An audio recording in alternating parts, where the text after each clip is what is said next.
Morning మ్యాగజైన్కి స్వాగతం. ప్రముఖ దినపత్రికలో వస్తున్న వార్తలు వెనక జరుగుతున్న పరిణామాలు చూద్దాం. ఈనాడు చూస్తే మహిళలకు ఆర్థిక భరోసా అన్నటువంటి వార్తని ప్రధానంగా హైలైట్ చేశారు. ఏదైతే కుటుంబానికి నెలకు 4,000 మిగులు, మహిళలకు ఉచిత బస్సు ప్రయాణంతో కలిగే ప్రయోజనం ఇది. 5 రకాల బస్సుల్లో రాష్ట్రంలో ఎక్కడికైనా రాకపోకలు నిత్యం 26.95 లక్షల మంది వినియోగించుకుంటారని అంచనా. ప్రభుత్వంపై ఏటా 1942 కోట్ల భారం. విద్య, వైద్యం, ఉద్యోగం, వ్యాపారం, ఆలయ దర్శనం ఇలా ఏ పని మీద అయినా మహిళలు ఆర్టీసీ బస్సులపై ఉచితంగా ప్రయాణించవచ్చు. 5 రకాల బస్సులు ఉచిత ప్రయాణ సదుపాయం కల్పించే స్త్రీ శక్తి పథకం శుక్రవారం నుంచి అమలు కాబోతోంది. కూటమి ప్రభుత్వం ఎన్నికల వేళ ఇచ్చిన సూపర్ 6 హామీల్లో మహిళలకు ఉచిత బస్సు ప్రయాణ హామీ ఒకటి. దీని ప్రభుత్వం ఏదో మొక్కుబడిగా జిల్లాల పరిధిలో అమలు చేయకుండా రాష్ట్రంలో ఎక్కడి నుంచి ఎక్కడికైనా ప్రయాణించే అవకాశం కల్పిస్తోంది. వాస్తవానికి జిల్లా స్థాయిలో ఉచిత ప్రయాణ సదుపాయం కల్పిస్తామని ఎన్నికల సమయంలో ప్రకటించారు. దీంతో కొత్త జిల్లా లేదా ఉమ్మడి జిల్లా పరిధిలో వర్తించేలా ఈ పథకం ఉంటుందని అంతా భావించారు. కానీ సీఎం చంద్రబాబు మాత్రం రాష్ట్రంలో ఎక్కడికైనా ప్రయాణించేలా పథకం అమలుకు నిర్ణయం తీసుకున్నారు. స్త్రీ శక్తి పథకం పేద, దిగువ మధ్యతరగతి కుటుంబాలకు ఆర్థికంగా మేలు చేయబోతుంది.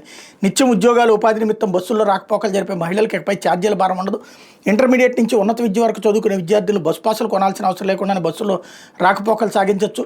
మహిళా రైతులు, వ్యాపారులు, కూలీ చేసుకునేవారు తమ గ్రామాల నుంచి దగ్గరలోని పట్టణాలకు ఉచితంగా ప్రయాణించడం ద్వారా ఛార్జీల రూపంలో ఖర్చు మిగులుతుంది. తిరుపతి, అన్నవరం, శ్రీశైలం, సింహాచలం, ద్వారకా, తిరుమల, శ్రీకాళహస్తి, విజయవాడ, కనకదుర్గం వంటి ప్రధాన ఆలయాలకు వెళ్లాలనుకున్న బస్ ఛార్జీల భారం కారణంగా వెళ్ళలేని వారి అధికం. ఇకపై ఇటువంటి కుటుంబాల్లో మహిళలకు బస్ ఛార్జీల భారం లేకపోవడం, తక్కువ ఖర్చు ఆలయాలకు వెళ్ళొచ్చేందుకు అవకాశం ఏర్పడుతుంది అన్నటువంటి వార్తని హైలైట్ చేశారు. లేకపోతే అరుదైన భేటీపై ఉత్కంఠ అన్నటువంటి మరొక వార్తని హైలైట్ చేశారు. నేడు ట్రంప్, పుతిన్ సమావేశం. అమెరికాలోని అలస్కా వేదిక. యుద్ధ విరమణపై ఆశలు, పాత మిత్రులు 7వ భేటీ. ప్రపంచమంతా ఆసక్తిగా ఎదురు చూస్తున్న అరుదైన సమావేశాన్ని రంగం సిద్ధమైంది. అమెరికా అధ్యక్షుడు డొనాల్డ్ ట్రంప్, రష్యా అధినేత పుతిన్ల మధ్య శుక్రవారం అలస్కాలో కీలక భేటీ జరగబోతుంది. ఉక్రెయిన్, రష్యాల మధ్య యుద్ధానికి విరామం లభిస్తుందని ప్రపంచమంతా ఆశగా చూస్తున్న ఈ సమయంలో ఏం జరుగుతుందని ఉత్కంఠ నెలకొంది. యుద్ధం పరంగా ఉక్రెయిన్కి, పుతిన్తో సంబంధాల పరంగా అమెరికాకు ఈ సమావేశం నిర్ణయాత్మకం కాబోతోంది. ట్రంప్ తొలి విడత అధ్యక్షుడిగా పనిచేసినప్పుడు పుతిన్తో 6 సార్లు భేటీ అయ్యారు. 2021లో ట్రంప్ దిగిపోయాక పుతిన్తో స్నేహపూర్వక సంబంధాలను కొనసాగించారు. 2022లో ఉక్రెయిన్పై పుతిన్ యుద్ధం ప్రారంభించినప్పుడు ట్రంప్ సానుకూలంగా మాట్లాడారు. శాంతి దూతల పుతిన్ ఉక్రెయిన్కి వెళ్లారని ప్రశంసించారు. తాను అధ్యక్షుడిగా ఉంటే ఉక్రెయిన్పై రష్యా దాడి చేసేది కాదని తరచూ ట్రంప్ చెబుతూ ఉంటారు. ఉక్రెయిన్కి అమెరికా మద్దతు ఇవ్వడానికి 2024లో తన ఎన్నికల ప్రచారంలోనూ ట్రంప్ విమర్శించారు. తాను అధికారం చేపట్టి 24 గంటల్లోనే యుద్ధాన్ని ఆపేస్తానని ప్రకటించారు. అధికారం చేపట్టాక ఆ విషయాన్ని పట్టించుకోలేదు. అప్పట్లో తాను సరదాగా అన్నానని వివరించారన్నటువంటి వార్తని హైలైట్ చేశారు. లేకపోతే ఆ 65 లక్షల మంది ఓటర్ల వివరాలు వెల్లడించండి, తొలగింపు కారణాలు జాబితాలో చేర్చండి, సాఫ్ట్ కాపీల రూపంలోనూ సమాచారాన్ని ఇవ్వాలి, ఓటర్ కార్డు నంబర్తో అన్వేషిస్తే వెబ్సైట్లోనూ తెలియాలి, ఆధార్ కార్డును గుర్తింపు పత్రంగా అనుమతించండి. బీహార్ ఎస్ఐఆర్ వివాదంపై ఈసీకి సుప్రీంకోర్టు ఆదేశం. బీహార్లో ఓటర్ జాబితాల ప్రత్యేక సమగ్ర సవరణ వివాదంపై సర్వోన్నత న్యాయస్థానం గురువారం కీలక ఆదేశాలు జారీ చేసింది. ముసాయిదా ఓటర్ జాబితా నుంచి తొలగించిన 65 లక్షల మంది ఓట్ల వివరాలను ఈ నెల 19వ తేదీ కల్లా వెల్లడించాలని, వాళ్ళ తొలగింపు కారణాలు కూడా జడ్జ్ చేయాలని జస్టిస్ సూర్యకాంత్, జస్టిస్ జోయిబోయ్ మల్యా బాగ్చి ధర్మాసనం ఈసీకి సూచించింది. పారదర్శకతను పాటించడం ద్వారా ప్రజల విశ్వాసం పొందాలని తెలిపింది. మరణించిన వారెవరు, వలసపోయిన వారెవరు, ఇతర నియోజకవర్గాలకు నివాసాన్ని మార్చిన వారెవరనే వివరాలు ఆ జాబితాలో చేర్చాలని ధర్మాసనం ఆదేశించింది. వాటి పంచాయతీ భవనాలు, జిల్లా స్థాయి రిటర్నింగ్ అధికారుల కార్యాలయాల్లో ప్రజలకు అందుబాటులో ఉంచాలన్నది అన్నటువంటి వార్తని హైలైట్ చేశారు. అయితే వరద నీటిని భూగర్భంలో బంధిద్దాం. రాష్ట్రంలో వర్షాలకు జలమవుతున్న నగరాలు, నదులు, సముద్రంలోకి వృధాగా వరద నీరు. కోయంబత్తూరులో ఎకో బ్లాక్ టెక్నాలజీతో నిల్వ చేసి చూపించిన అధికారులు. రాష్ట్రంలో భారీ వర్షాలు కురిసినప్పుడల్లా నగరాలు, పట్టణాలు వరద నీరు వృధాగా నదులు, సముద్రం కలిసిపోవడమేనా? నీటిని ఒడిసిపెట్టి నిల్వ చేసుకుని వాడుకోలేమా? ఈ కోణంలో ఆలోచించి కోయంబత్తూరు నగరపాలక సంస్థ చేసిన ప్రయోగం సత్ఫలితాన్ని ఇస్తుంది. ఇక్కడ అధికారులు ఎకో బ్లాక్ టెక్నాలజీని ఉపయోగించి వరద నీటికి అడ్డుకట్ట వేసి భూగర్భంలోని ట్యాంకుల్లో నిల్వ చేస్తున్నారు. తొలుత 2022లో పట్టణంలోని రేస్ కోర్స్ రోడ్లో 1.4 కోట్లతో ట్యాంక్ నిర్మాణం చేపట్టారు. నిల్వ చేసి నీటి ఇప్పుడు ఇతర అవసరాలకు వినియోగిస్తున్నారు. ఎకో బ్లాక్ టెక్నాలజీతో పునర్వినియోగ ప్లాస్టిక్తో చేసిన స్మార్ట్ డ్రైన్ మాడ్యూల్స్ కీలకంగా ఉంటాయి. వరద నీరు నిలిచిపోయే ప్రాంతంలో భూమిలో గుంత తవ్వి మాడ్యూల్స్ను ఒకదానికొకటి అనుసంధానిస్తూ ట్యాంకులాగా నిర్మిస్తారు. తర్వాత కాంక్రీట్తో కప్పేసి పైకి ఒక మ్యాన్హోల్లా కనిపించే ఇన్లెట్ మాత్రం వదులుతారు. వరద నీటిని త్వరగా లోపలికి పంపేందుకు ప్రత్యేక పరికరాలు భూమి కిందే ఉంటాయి. వరద వచ్చినప్పుడు ఇన్లెట్ని తెరిస్తే ట్యాంకులోకి వరద నీరు మొత్తం వెళ్ళిపోతుంది. నీటిలో మట్టి, చెత్త, ఇతర వ్యర్థాలు నియంత్రించి శుద్ధి చేసేలా 4 వరుసలో ఫిల్టర్లు ఉంటాయి. ట్యాంకులు 50 ఏళ్లకు పైగా పనిచేస్తాయి.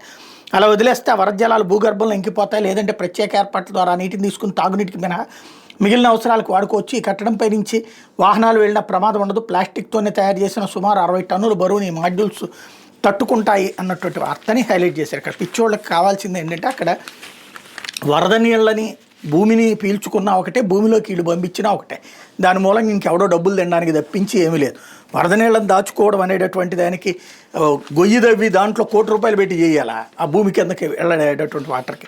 భూమిలోకి ఇంకితే ఆటోమేటిక్గా రేపొద్దున బోరేసుకున్న నీళ్ళు వస్తుంటాయి కదా.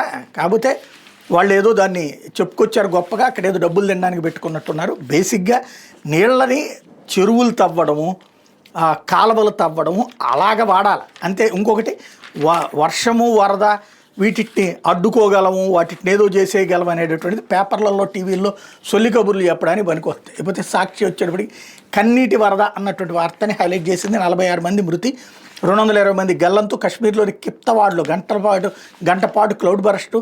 చోసితి గ్రామాన్ని ముంచెత్తిన భారీ వరద, విరిగిపడిన కొండచీరలు, ధ్వంసమైన ఇళ్లు దుకాణాలు. బాధితుల్లో మచేల్ మాత భక్తులు, ప్రజలు. 167 మందిని రక్షించిన సహాయక బృందాలు. ఎటు చూసిన హృదయ విదారక దృశ్యాలు.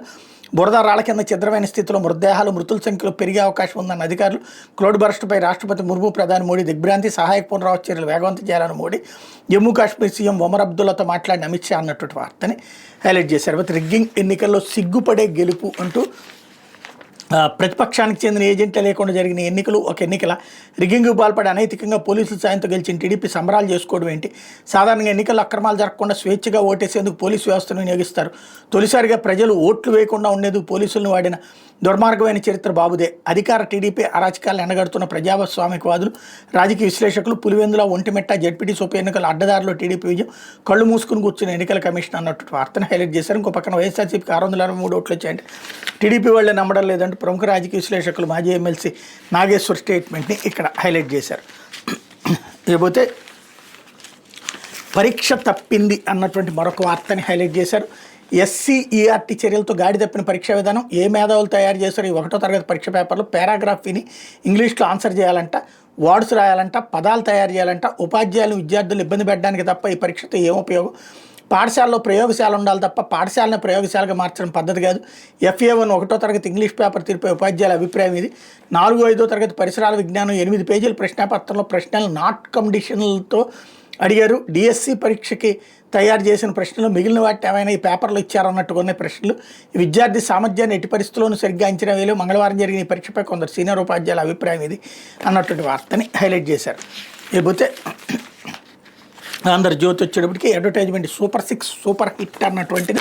నేటి నుంచి మహిళలకు ఉచిత బస్సు ప్రయాణ పథకం ఆగస్టు 15 కాబట్టి వాళ్ళ 20 సాయంత్రం 4 గంటలకు ప్రారంభించబోతున్నారు అన్నటువంటిది అడ్వర్టైజ్మెంట్లో భాగంగా ఇచ్చారు. ఏడాదికి 1942 కోట్లతో స్త్రీ శక్తి పథకం అమలు చేస్తున్నారు అన్నటువంటిది హైలైట్ చేశారు. లేకపోతే జగన్ కోటపై టీడీపీ జెండా. సొంత జిల్లాలో దెమ్మతిరిగే తీర్పు. 2 జెడ్పీటీసీ ఉప ఎన్నికల్లోని చిత్తు, పులివెందుల్లో వైసీపీ డిపాజిట్ గల్లంతో టీడీపీ అభ్యర్థి లతారెడ్డికి 6,033 ఓట్ల భారీ ఆధిక్యత. ఒంటిమిట్లో వైసీపీ కుదేలు. దేశం అభ్యర్థి ముద్దు కృష్ణారెడ్డి జయకేతనం. జెడ్పీటీసీ ఉప ఎన్నికలు జరిగిన పులివెందులో ఒంటిమిట్లో వైసీపీకి ఓటర్ దెమ్మతిరిగే తీర్పునిచ్చాడు. జగనడ్డ పులివెందుల్లో వైసీపీ అభ్యర్థికి డిపాజిట్ కూడా లేదు. ఒంటిమిట్లో ఘోర ఓటమిని ఆ పార్టీ మూటగట్టుకుంది. ఈ 2 చోట్ల తెలుగుదేశం జెండా రెపరెపలాడింది. సొంత జిల్లాలోని వైఎస్ జగన్కి ఫలితాలు షాక్ ఇచ్చాయి.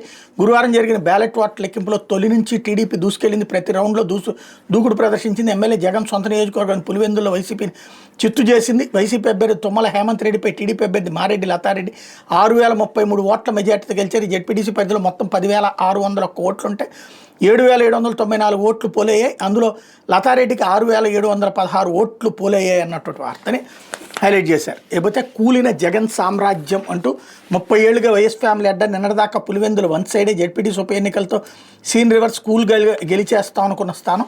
జగన్ స్వయంకృతాలతో బలపడ్డ టీడీపీ. రాజశేఖర రెడ్డి వివేక ఉండగా కేడరే సైన్యం. జగన్ తీరుతో సడలుతూ వచ్చిన ఆ బంధం. ఎన్నికల ముందు టీడీపీలోకి వైసీపీ కేడర్. వైఎస్ ఊళ్ళుగా పేరుపడ్డ చోట టీడీపీకే ఓటు. పెద్దగా ఘర్షణ లేకుండా పోలింగ్ ప్రశాంతం అంటూ అసలు వార్త వీళ్ళు రాస్తున్నారో లేకపోతే కనుక పాంప్లెట్ ఏమైనా తయారు చేశారో అర్థం కాదు. అక్కడంటే ఏ ఘర్షణ లేదట. పోలీసులు చాలా ప్రశాంతంగా జరిగిందట ఎన్నికలు. ప్రజలందరూ వచ్చి ఓట్లేశారట. వినేవాడు వెర్రోడు అయితే చెప్పేవాడు మేధావి అంటాడు, చదివేవాడు వెదవైతే రాసేవాడు ఆంధ్రజ్యోతి అన్నట్టుందనమాట. రాష్ట్రానికి సిగ్గుండాలా? కనీసం జర్నలిజం ఎప్పుడో చచ్చిపోయింది. ఈ దిక్కుమాలిన వార్త రాసి నీచ జర్నలిజానికి పతాక స్థాయిలో మేమే ఉన్నామని చెప్పుకోవడానికి తప్పించి ఏమన్నా? ఖచ్చితంగా పులివెందులో గెలుపు గ్యారంటీ తెలుగుదేశానికి ఎసెట్టే. బట్ ప్రశాంతంగా జరిగింది, జనాలందరూ స్వచ్ఛందంగా ఓట్లేశారు ప్రశాంతంగా అని చెప్తే వినడానికన్నా అసహ్యంగా ఉంటుందని అనిపించలేదు. అది విశేషం ఇక్కడ. లేకపోతే 65 లక్షల మంది పేర్లు వెల్లడించినట్టు ఓటర్ల జాబితా నుంచి ఎందుకు తొలగించారు, కారణాలు చెప్పండి అన్నటువంటి కాన్సెప్ట్ని ఇక్కడ కూడా హైలైట్ చేశారు. ఇకపోతే సురక్షితంగా అమరావతి అంటూ మరొక వార్తను హైలైట్ చేశారు. అవునా, రాజధాని అమరావతి మునిగిపోయిందా? 2 రోజుల పాటు కురిసిన వర్షాలకి ముంపును గురైందా? సోషల్ మీడియాతో పాటు జగన్ రోతపత్రిక ఇలా దుష్ప్రచారం చేస్తున్నాయి. కానీ క్షేత్రస్థాయిలో పరిశీలిస్తే అమరావతిలో కీలక ప్రాంతాలను సురక్షితంగా ఉన్నాయి. యథాతథంగా రాకపోకలు సాగుతున్నాయి. రాజధాని నిర్మాణ పనులు జరుగుతున్నాయి. రాజధాని పరిధిలోని కృష్ణాయపాలెం, మందడం, నేలపాడు, లింగాయపాలెం, వెలగపూడి, రాయపూడి, దొండపాడు, ఉద్దండరాయనపాలెం సహా అన్ని ప్రాంతాలు అత్యంత సురక్షితంగా ఉన్నాయి. వర్షాలకు సాధారణంగా వచ్చే నీటి మడుగులు తప్ప మరి ఇంకేమీ లేవు. పంట పొలాల్లో సైతం నీరు నిలవలేదు. కోర్ క్యాపిటల్లో ప్రస్తుతం కార్యకలాపాలు నిర్వహిస్తున్న రాష్ట్ర ప్రభుత్వం నిర్మిస్తున్న అన్ని భవనాల వద్ద, రహదారుల వద్ద అక్కడక్కడ నీరు నిలిచిన జాడలు తప్ప మునిగిపోయిన దాఖలాలు కనిపించలేదు. రాష్ట్ర ప్రభుత్వం ప్రతిష్టాత్మక పనులు చేపట్టిన కోర్ క్యాపిటల్ వద్ద ఆంధ్రజ్యోతి క్షేత్రస్థాయిలో పర్యటించింది. అమరావతిలో నుంచి ప్రవహించే కొండవీటి వాగు తాడికొండ దగ్గర కట్ట తెగి పంట పొలాలపై విరుచుకుపడింది. కానీ అమరావతిలో ఆ ప్రభావం ఎక్కడా కనిపించలేదు. రాజధానిలో seed access road, AP CRDA కార్యాలయం వద్ద చుక్క నీరు కూడా లేదు. గురువారం కార్మికులు చక్కగా పనులు కూడా చేసుకుంటున్నారు. సిఆర్డీఏ భవనానికి ఎదురుగా నిర్మిస్తున్న 4 నిర్మాణాల వద్ద కూడా నీరు నిలవలేదు. నేలపాడు జంక్షన్లో నిర్మిస్తున్న ఎమ్మెల్యేలు, ఎమ్మెల్సీల భవన సముదాయం వద్ద కూడా చుక్క నీరు నిలవలేదు. సీడ్ యాక్సెస్ నుంచి హైకోర్టుకు వెళ్లే రహదారి, ఆ రోడ్డుకు పక్కనే నిర్మిస్తున్న మంత్రుల భవనాలు, జడ్జీల నివాసాల వద్ద కూడా ఎక్కడా నీరు నిలవలేదు. ప్రస్తుతం హైకోర్టు వద్ద చుక్క నీరు కూడా నిలవలేదు. నేలపాడులో ఐకానిక్ హైకోర్టు జీఏడీ సెక్రటేరియట్ టవర్ల వద్ద కూడా వర్షపు నీటి ప్రభావం కనిపించలేదు. టవర్ 1, టవర్ 2ల వద్ద గండి పట్టడంతో పొలాల్లో నుంచి వచ్చే నీరు రాఫ్ట్ ఫౌండేషన్ ముంచేసింది. ప్రస్తుతం అక్కడ గండిని పూడ్చే పనులు చేస్తున్నారు. ఐకానిక్ అసెంబ్లీ నిర్మించే ప్రాంతంలో కూడా నీరు నిలవకపోవడం విశేషం. ప్రధాన కార్యదర్శుల భవనాల వద్ద కూడా పనులకు ఏ ఆటంకం కలగలేదు. రాజధానిలో రహదారుల నిర్మాణ పనుల్లో మాత్రం స్వల్పంగా నీరు చేరడంతో పనులకు ఆటంకం కలిగింది. హైకోర్టుకు వెళ్లే రోడ్డుపై ఒక్క చోట మాత్రం స్వల్పంగా నీరు నిలిచింది. రాకపోకలకు ఎలాంటి ఆటంకము వాటిల్లలేదు అన్నటువంటి వార్తని హైలైట్ చేశారు. అయితే అభిమానులపై జగన్ ప్రైవేట్ సెక్యూరిటీ పిడిగుద్దులు అంటూ వైసీపీ అధ్యక్షుడు వైఎస్ జగన్మోహన్ రెడ్డిని చూసేందుకు వచ్చిన వాళ్ళపై ఆయన ప్రైవేట్ సెక్యూరిటీ సిబ్బంది బౌన్సర్లు పిడిగుద్దులు గురిపించారు. అనంతపురం జిల్లా కేంద్రం గురువారం మాజీ ఎమ్మెల్యే విశ్వేశ్వరరెడ్డి కుమారుడి వివాహానికి జగన్ హాజరయ్యారు. కళ్యాణ మండపంలోకి జగన్ వెళ్తున్న సమయంలో ఆయన దగ్గర నుంచి చూసేందుకు, కరచాలనం చేసేందుకు కొందరు రోప్ పార్టీని దాటుకుని దూసుకొచ్చారు. తోపులాట చోటు చేసుకున్నది బౌన్సర్లు జనంపై పిడిగుద్దులు గురిపించారు. దీంతో అంజలి అనే మహిళ అస్వస్థతకు గురై కింద పడిపోయారు. ఆమెను ఆసుపత్రికి తరలించారు. అభిమానులపై బౌన్సర్లు దాడి చేస్తున్న జగన్ వారించకపోవడం గమనార్హం. జగన్ వస్తుండతో వైసీపీ నాయకులు లారీల్లో జనాలను తరలించారన్నటువంటి వార్తని హైలైట్ చేశారు. ఇది దినపత్రికలో వచ్చిన వార్తలు వెనకాల జరుగుతున్న పరిణామాలు.